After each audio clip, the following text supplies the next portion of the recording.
حضرت شعیب علیہ السلام۔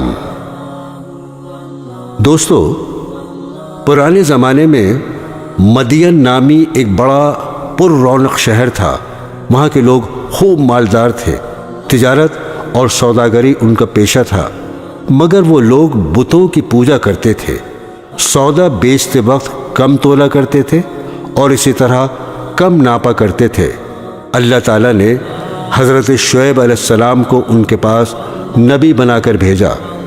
حضرت شعیب علیہ السلام نے بڑی نرمی، عاجزی اور پیار سے ان لوگوں سے کہنا شروع کیا، اے لوگو، تم صرف ایک اللہ کی عبادت کیا کرو، ناپ تول پوری دیا کرو، لوگوں کو ان کی چیزیں کم تول کر نہ دیا کرو، زمین میں فساد مت پھیلایا کرو، اور تم سڑکوں پر اس غرض سے مت بیٹھو کہ اللہ تعالیٰ پر ایمان لانے والوں کو دھمکیاں دو اور اللہ کی راہ سے روکو، اور اس میں کجی کی تلاش میں لگے رہو۔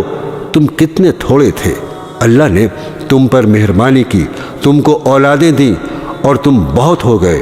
دیکھو، فساد کا نتیجہ ہمیشہ برا ہوتا ہے۔ اگر تم مجھے جھوٹا خیال کرتے ہو اور دوسرے لوگوں کو میرے سچے ہونے کا پورا یقین ہے تو صبر کرو، یہاں تک کہ اللہ ہمارے اور تمہارے درمیان فیصلہ کر دے۔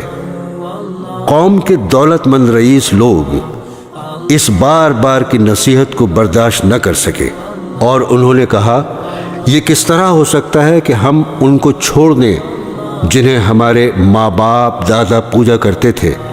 مال ہمارا اپنا ہے اور اس کو ہم جس طرح چاہتے ہیں خرچ نہ کریں، اور وہ بھی صرف آپ کے کہنے پر؟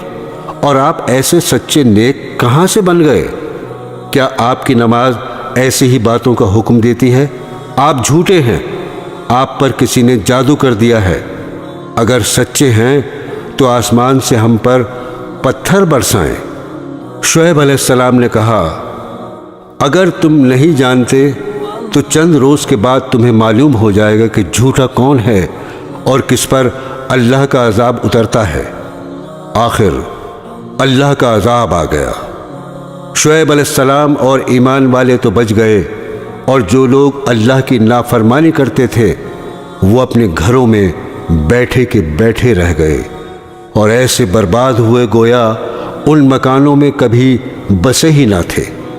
حضرت موسیٰ علیہ السلام۔